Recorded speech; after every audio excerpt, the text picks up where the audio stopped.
चलिए बच्चों, DPP number 10 start करते हैं। Chapter number 2, DPP number 10, question number 1 से शुरुआत करते हैं। Calculate the capacitance of earth assuming it to be perfect sphere of radius 6400 kilometre. मान लीजिए अर्थ एक स्फेरिकल बॉडी है। वैसे अर्थ पूरी तरह से स्फीयर नहीं होती, लेकिन उसको अप्रोक्सीमेटली माना जा सकता है कि वो स्फेरिकल है, और उसकी रेडियस आर हम 6400 किलोमीटर जानते हैं। चलिए ठीक है। अगर इसका कैपेसिटेंस निकालना है तो आपको पता होना चाहिए कि किसी भी स्फीयर का कैपेसिटेंस जो होता है, या spherical conductor, isolated spherical conductor का जो कैपेसिटेंस होता है, उसका फॉर्मूला होता है C बराबर 4πε0r। इससे आप इसकी कैलकुलेशन कर सकते हैं। 4πε0r की वैल्यू रख दीजिए 1/9 इंटू 10⁻9, और आर हो गई इसकी रेडियस। 6400 किलोमीटर को 10⁻3 से मल्टीप्लाई करके मीटर में कन्वर्ट कर लीजिए। जब आप इसको सॉल्व करेंगे तो इसकी वैल्यू अप्रोक्स आ जाएगी आपकी 711 इंटू 10⁻6 फेरड। इसको 711 माइक्रो फेरड भी आप लिख सकते हैं। आप सॉल्व करके देख सकते हैं इसको, यही आपका आंसर आएगा। चलिए जी आगे बढ़ते हैं, क्वेश्चन नंबर 2 की बात करते हैं। Calculate the radius of an isolated sphere whose capacitance is 1 farad. एक ऐसा आइसोलेटेड स्फीयर है, फिर से यही फॉर्मूला लगाना है, जिसकी रेडियस मान लेते हैं आर है, और उसका कैपेसिटेंस 1 फेरड दे रखा है। चलिए ठीक है, तो उसकी रेडियस निकाल, चलिए निकालते हैं इसको। इस बार सी की वैल्यू पहले से दी हुई है और आर निकालना है, तो सी इक्वल्स टू 4πε0 आर। सी की वैल्यू हो गई 1 फेरड, 1 अपॉन इसकी 4πε0 की वैल्यू 1/9 इंटू 10⁻9 और इंटू में आर। तो आर की वैल्यू यहाँ से बन जाती है, इसकी मल्टीप्लाई इधर क्रॉस मल्टीप्लाई कर लेंगे तो ये बन जाएगी 9 इंटू 10⁻9 मीटर। अब प्रैक्टिकली ये पॉसिबल है या नहीं ये भी पूछा है, तो ये पॉसिबल नहीं है, क्योंकि इसकी जो रेडियस बन रही है ये अर्थ की रेडियस से ज़्यादा है, ये अर्थ की रेडियस से भी ज़्यादा है। अब अर्थ की रेडियस से ज़्यादा वाला कोई कंडक्टर अर्थ पे तो कभी मिलने वाला नहीं है, तो इट इज बिगर देन अर्थ। अर्थ से भी ज़्यादा रेडियस वाला ये स्फीयर होगा, तो ऐसा कोई अर्थ पे तो पॉसिबल है नहीं, तो इसलिए ये प्रैक्टिकली हमारी अर्थ पे पॉसिबल नहीं है ऐसा कोई भी स्फेरिकल कैपेसिटर। चलिए आगे बढ़ते हैं, क्वेश्चन नंबर 3 की बात करते हैं। Two metallic sphere of same radius, one solid and other hollow, are charged to same potential, which of the two will hold more charge? किसके पास ज्यादा चार्ज होगा? देखो दो मेटालिक स्फीयर हैं, दोनों एकदम सेम है, रेडियस उनकी सेम है, और जी एक होलो है और एक सॉलिड। मान लीजिए ये सॉलिड है और ये होलो अंदर से खाली। अब यहां से कहा कि इनमें से किसके पास कौन ज्यादा चार्ज रख सकता है। मान लो हमने इसको भी चार्ज दिया, Q चार्ज गया इस पे Q1, और इसको चार्ज दिया इस पे गया Q2, तो कौन ज्यादा चार्ज होल्ड कर सकता है? Q1 और Q2 में से कौन ज्यादा होगा, कौन ज्यादा चार्ज होल्ड कर सकता है? अच्छा, अगर हम इसको देखें तो आपको पता होना चाहिए कि चार्ज जो ये लेगा वो सेम पोटेंशियल पे, अब इन्होंने ये भी कहा है कि इनका सेम पोटेंशियल पे चार्ज किया गया, तो मतलब V सेम है, तो चार्ज किस पे ज्यादा होगा? तो हमने मान लिया एक पे Q1 दूसरे पे Q2। अच्छा याद करो, चाहे सॉलिड स्फीयर है चाहे होलो स्फीयर है, दोनों के लिए पोटेंशियल का जो फॉर्मूला होता था वो होता था 1/4πε0 Q1 अपॉन में R। देखो अगर हमने इसको Q1 चार्ज दिया सॉलिड स्फीयर को, तो उस पे पोटेंशियल जाएगा सरफेस पे V बराबर 1/4πε0 Q1/R। ऐसे ही दूसरा V जाएगा दूसरे वाले होलो स्फीयर पे भी, सेम पोटेंशियल का फॉर्मूला सरफेस पे दोनों का, सॉलिड हो चाहे होलो हो, दोनों के लिए सेम होता है 1/4πε0, ये भी यही जाएगा Q2/R। अब जब दोनों का पोटेंशियल सेम है तो Q1 Q2 की वैल्यू भी सेम होगी। क्यों? क्योंकि देखो ये भी V है और ये भी V है। अब दोनों V को बराबर रख दो, 1/4πε0 Q1 बाई आर, और दूसरा हो गया 1/4πε0 Q2/r। 1/4πε0 से ये कट गया, r से r कट गया, Q1 बराबर आ गया Q2। दैट इज कॉल्ड कि दोनों पर चार्ज एकदम बराबर है। ठीक है बच्चों, चलो आगे बढ़ते हैं। अब बात करेंगे क्वेश्चन नंबर 4 की। क्वेश्चन नंबर 4 की बात करते हैं। Draw graph showing variation of electric charge on sphere and electric potential across it, what does slope of graph indicates. ठीक है, जब भी हम किसी स्फीयर को चार्ज देंगे तो उसका दिया गया चार्ज और उसका जो पोटेंशियल है उनके बीच में ग्राफ बनाना है। चलो बना देते हैं। अगर आप ऐसे सोचो कि हमने मान लीजिए इसको Q चार्ज दिया तो इसकी सरफेस पे कितना पोटेंशियल आएगा, रेडियस R, तो सरफेस पे पोटेंशियल आएगा V बराबर, फॉर्मूला होता है 1/4πε0 Q/r। बोलो यही होता है कि नहीं? अगर हम यहाँ से ये कहें कि ये Q बराबर हो गया, इधर पूरे की क्रॉस मल्टीप्लाई कर ले हम, इसके नीचे 1 मान के क्रॉस मल्टीप्लाई, तो ये हो जाएगा V इंटू में या 4πε0 R और इंटू में V। क्या हम ये नहीं कह सकते कि ये जो क्वांटिटी है 4πε0 R ये एक कांस्टेंट क्वांटिटी है? भाई 4πε0 कांस्टेंट है और इस स्फीयर के लिए उसकी रेडियस भी कांस्टेंट है, तो Q प्रोपोर्शनल टू V आ गया। अब जब Q प्रोपोर्शनल टू V करेंगे हम, तो Q को y एक्सिस पे हम ड्रॉ कर रहे हैं, V को x एक्सिस पे। Q प्रोपोर्शनल टू V का जो ग्राफ बनेगा वो बनेगा एक स्ट्रेट लाइन। आपको पता होना चाहिए कि x प्रोपोर्शनल टू y का, सॉरी उल्टा लिखो, y प्रोपोर्शनल टू x का जो ग्राफ होता है वो इस तरह से होता है, इधर y इधर x, तो y प्रोपोर्शनल टू, अच्छा इसका जो ये स्लोप होगा थीटा, इस स्लोप को टेन थीटा भी कह सकते हैं, तो स्लोप होता है टेन थीटा। तो ये स्लोप क्या होगा? Perpendicular upon base. तो परपेंडिकुलर में कौन है? Q, और बेस में कौन है? देखो आपका वोल्टेज V, तो Q बटे V हो जाए। क्या हम यहाँ से Q बटे V की वैल्यू क्या लिख सकते हैं? तो थोड़ा सा इसको ऊपर से देखो, ये वाली वैल्यू देखो आप, Q की वैल्यू थी 4πε0 R, तो Q बटे V की वैल्यू आ जाएगी यहाँ से टेन थीटा, या स्लोप कह लो, स्लोप आ जाएगा आपका Q बटे V, उसको कह सकते हो आप 4πε0 R। देखो ऊपर वाली इक्वेशन से ये वैल्यू निकल कर आ रही, Q बटे V की वैल्यू 4πε0 R। अच्छा ये तो क्या होता था? ये कैपेसिटेंस होता था, किसका? आइसोलेटेड स्फीयर का, आइसोलेटेड स्फीयर का, कंडक्टिंग स्फीयर का ये कैपेसिटेंस होता था। तो याद रखो Q और V के ग्राफ में जो स्लोप होता है, ठीक है ना, वो कैपेसिटेंस होता है। तो हमें यही पूछा था कि उसके ग्राफ को ड्रॉ कीजिए और उसके ग्राफ में स्लोप क्या होता है ये बताइए। तो स्लोप उसके ग्राफ में कैपेसिटेंस होता है। चलिए क्वेश्चन नंबर, आगे बढ़ते हैं, क्वेश्चन नंबर 5 की बात करते हैं। Figure shows the variation of voltage across two capacitors A and B versus increase of charge stored on them. Which of the two capacitor have higher capacitance? बस देखो ये इसी सवाल से रिलेटेड है, फोर्थ सी, फिफ्थ वाले को आप इजीली कर लोगे। देखो दो आपके पास A और B, आपके पास दो कैपेसिटर्स हैं, उनको आप चार्ज Q और वोल्टेज V का ग्राफ बना रहे हैं, ठीक है ना। तो आपसे पूछा है कि A और B में से किसका कैपेसिटेंस ज्यादा है। एक बात बताओ यार, Q और V में अभी हमने डिस्कस किया ऊपर वाले क्वेश्चन में कि Q और V के ग्राफ में जो स्लोप होता है वो कैपेसिटेंस होता है। अब A का स्लोप देखो ये बन रहा है θ1 एंगल, और B का स्लोप ये बन रहा है θ2 एंगल, ठीक है ना। तो किसका स्लोप ज्यादा है? θ2 बड़ा है θ1 से, तो इसलिए tan θ2 बड़ा हो गया tan θ1 से।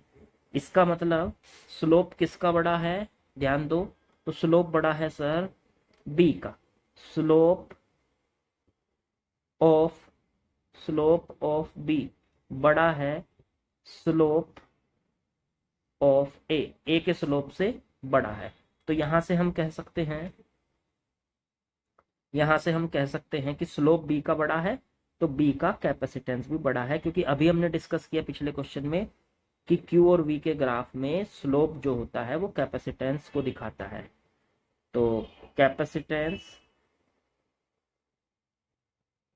कैपेसिटेंस ऑफ बी बड़ा है कैपेसिटेंस ऑफ ए के कैपेसिटेंस से बड़ा है।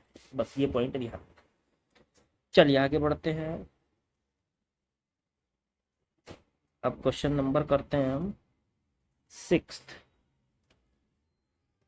By what factor does the capacitance of metal sphere increase if its volume is tripled. अब ये बताना है अगर उसका वॉल्यूम ट्रिपल कर दिया जाए तो उसका परसेंटेज इंक्रीज क्या होगा। ठीक है, मान लीजिए मेरे पास एक मेटल स्फीयर है, ये रहा जी, इसका रेडियस आर है, इसका वॉल्यूम कितना होगा, तो वॉल्यूम हो गया सर 4/3 पाई आर क्यूब। बिल्कुल करेक्ट। अब इसके वॉल्यूम को हमने बढ़ा दिया, तो सोचो अगर इसका वॉल्यूम बढ़ा होगा तो क्या इसकी रेडियस नहीं बढ़ी होगी। बिल्कुल। तो नई फिगर बनाओ, रेडियस हो गई अब इसकी आर डैश और वॉल्यूम हो गया वी डैश। वॉल्यूम कितना बढ़ाया है, उसको ट्रिपल किया है। तो ट्रिपल किया है तो पहला वॉल्यूम था वी, उससे 3 गुना कर दिया, 3 टाइम्स कर दिया। तो 3 इंटू वी की जगह रख दो 4/3 पाई आर क्यूब। तो हम यहाँ से कह सकते हैं 3 से 3 कट गया। तो अब ये जो नई रेडियस आई है इसको कैलकुलेट कर सकते हैं हम, क्योंकि नई रेडियस के हिसाब से इसका वॉल्यूम बनेगा 4/3 पाई आर डैश क्यूब, और पुरानी रेडियस के हिसाब से इसका वॉल्यूम बैठ रहा है 4 पाई आर क्यूब। पाई से पाई कैंसिल, 4 से 4 कैंसिल, आर डैश क्यूब की वैल्यू आ गई 3r क्यूब। ये आ गई आपकी आर डैश क्यूब की वैल्यू। कहीं जरूरत पड़ेगी तो इसको जरूर रखेंगे। चलिए ठीक है। अब ये पूछ रहा है कि ये बताओ कि कितने परसेंट। अब देखिए पहले कैपेसिटेंस कितना था, C is equal to 4 pi epsilon naught r. अब कितना कैपेसिटेंस है, तो C dash is equal to, radius बदल चुकी है, C dash is equal to 4 pi epsilon naught are dash. R dash की वैल्यू उठा के हम यहाँ से रख सकते हैं। देखो अगर मैं आर डैश की वैल्यू निकालूं तो आएगी 3 की पावर 1/3 और आर, दोनों तरफ का क्यूब रूट ले लिया मैंने, तो 3 की पावर 1/3 और आर।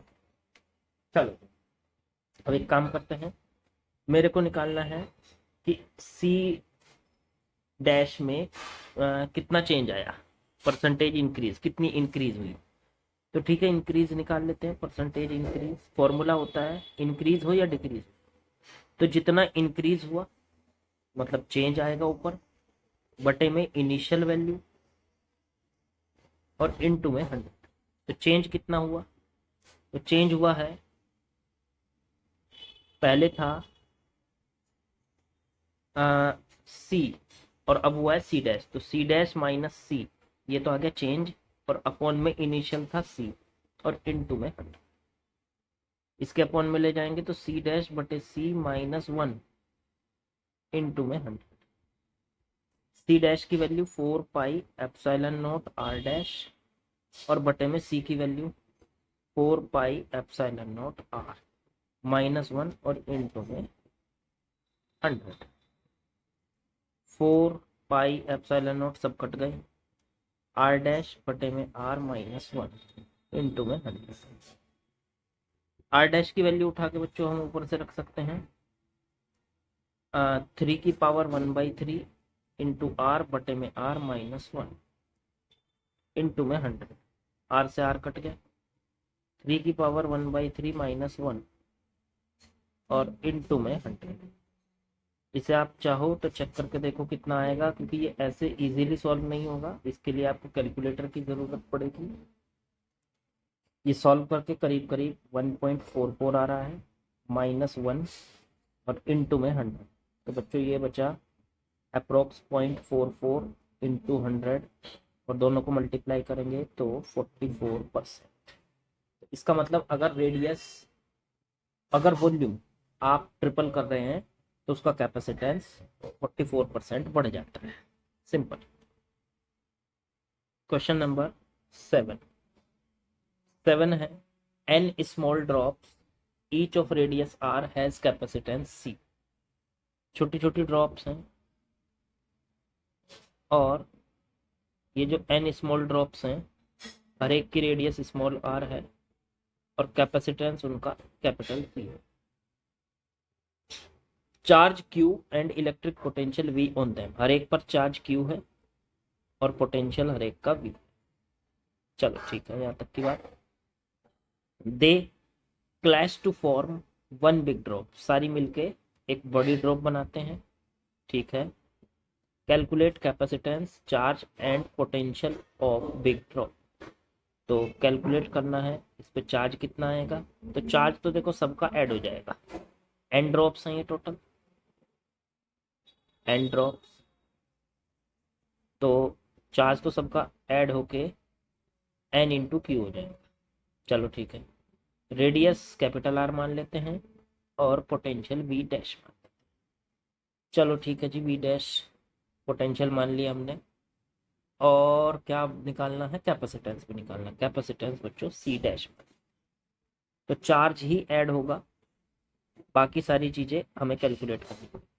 तो स्मॉल आर से हम इसको निकालते हैं। अच्छा, इन सारी एन ड्रॉप्स का वॉल्यूम, एक छोटी ड्रॉप का volume 4/3 pi small R cube, N drops का हो जाएगा एन टाइम्स, और इक्वल्स टू में बड़ी ड्रॉप का वॉल्यूम बनेगा 4/3 पाई कैपिटल आर क्यूब। 4/3 से 4/3, पाई से पाई कैंसिल, दोनों तरफ का क्यूब रूट करेंगे, तो कैपिटल आर की वैल्यू आ रही है एन की पावर 1/3 स्मॉल आर। लो जी, कैपिटल आर निकाल दिया हमने, और क्या निकालना था, और निकालना था सर उसका कैपेसिटेंस। तो सी डैश डिपेंड करता है आर पे, 4 pi epsilon not capital R, तो 4 pi epsilon not capital R की वैल्यू एन की पावर 1/3 स्मॉल आर, ये सी डैश होगा। लो जी, नया कैपेसिटेंस निकल गया, ठीक है जी। और क्या पूछा है इसने, पोटेंशियल वी डैश, तो वी डैश हो जाएगा इसकी सरफेस पे 1/4 pi epsilon naught Q, charge इस पे, तो चार्ज तो एन क्यू आ गया, और बटे में इसका रेडियस, तो इसकी रेडियस हो गई कैपिटल आर। कैपिटल आर की जगह रख दीजिए 1/4 pi epsilon not an Q, और बटे में एन की पावर 1/3 स्मॉल आर। एन की अगर पावर देखें तो 2/3 बची कट के, और 1/4 pi epsilon naught Q by V, तो ये नया पोटेंशियल आ गया इस ड्रॉप पर, ये आपका नया पोटेंशियल। ठीक है बच्चों, आगे बढ़ते हैं, क्वेश्चन नंबर 8 की बात करते हैं। इस बार 1000 identical drops each of radius small R has capacitance C, charge Q, electric clash to form a big drop, calculate capacitance. बिल्कुल सेम पिछले वाला ही क्वेश्चन है, उसमें बस एन की जगह हमें क्या पुट करना है, 1000।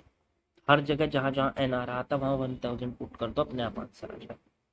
Question number 9, two equal drops of water with same and similar charge clash to form a large single drop।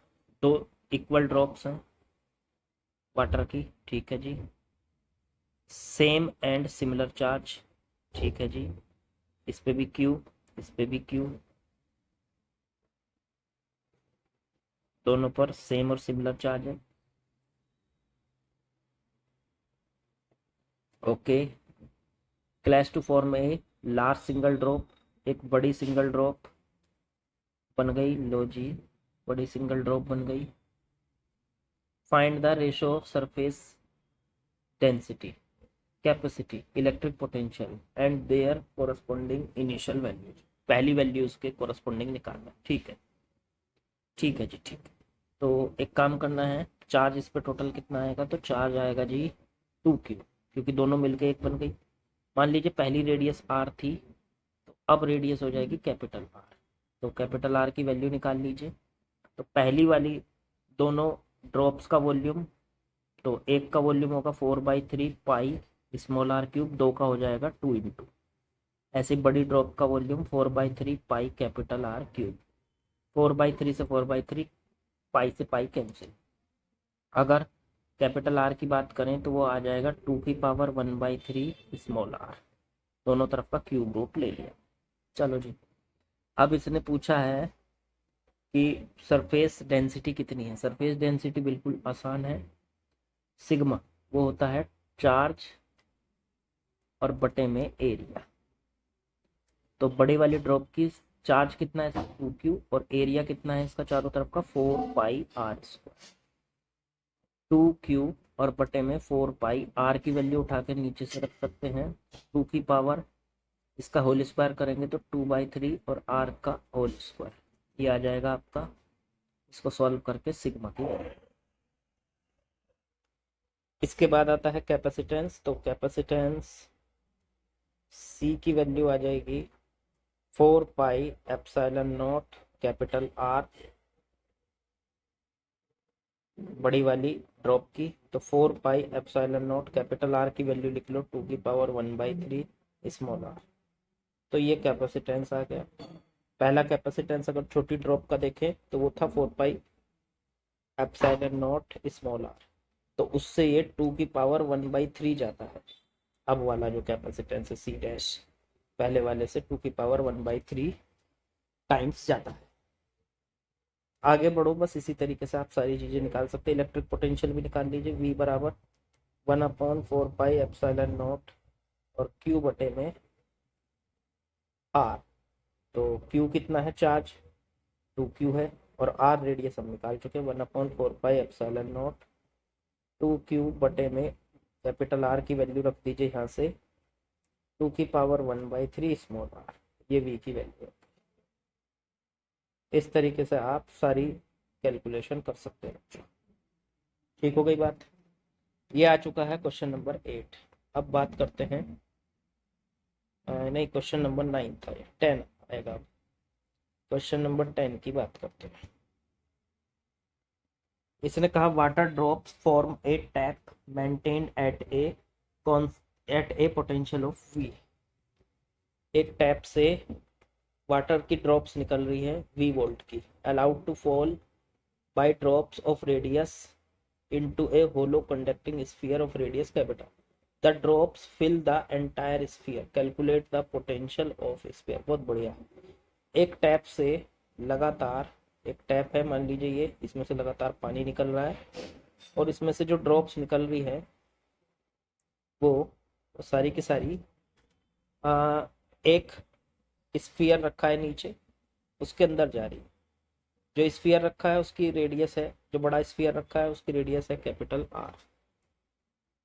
ठीक है, आपको बताना है कि अगर ये जो छोटी छोटी ड्रॉप्स हैं इन पे सब पे पोटेंशियल भी है, सब पे पोटेंशियल भी है, तो आपको बताना है स्फीयर का पोटेंशियल टोटल कितना होगा। तो ठीक है, निकाल देंगे, इसकी टेंशन मत लीजिए आप। ये जो छोटी ड्रॉप्स हैं इनकी रेडियस है स्मॉल r। ठीक है, तो ये सारी की सारी जो ड्रॉप्स हैं वे इसके अंदर भर के इसको पूरा भर देती है। तो मान लिया मैंने इसमें n ड्रॉप्स गिरी, लेट कर लेता हूँ n ड्रॉप्स इसमें गिरी। तो ये जो n ड्रॉप्स का वॉल्यूम है, एक ड्रॉप का वॉल्यूम होगा 4/3 पाई स्मॉल r क्यूब। तो n ड्रॉप का हो गया n टाइम्स, वो पूरा का पूरा इस बड़ी स्फीयर के वॉल्यूम के इक्वल होगा 4/3 कैपिटल R क्यूब के। 4/3 से 4/3 कैंसिल, पाई से पाई कैंसिल, R की वैल्यू आ गई, कैपिटल R की वैल्यू n की पावर 1/3 स्मॉल r के बराबर। चलो ठीक है, अब यहां से इसका बड़ी वाली जो ये स्फीयर है इसका पोटेंशियल निकालना है। ठीक है, तो इसका पोटेंशियल निकाल देंगे। छोटी छोटी ड्रॉप्स का पोटेंशियल V था, तो छोटी ड्रॉप्स का पोटेंशियल जो V था वो कितना था 1/4πε0 और चार्ज Q और बटे में स्मॉल r। चलो ठीक है कि नहीं बच्चों। अब देखो, मान लीजिए हर एक पे चार्ज Q था, तो इस पे कंडक्टिंग स्फीयर पे, बड़े वाले स्फीयर पे चार्ज कितना आया होगा NQ आया होगा, बिल्कुल आया होगा। तो यहां से हम इस Q की वैल्यू निकाल सकते हैं। अब छोटी वाली, हाँ छोटे वाली ड्रॉप्स की बात करें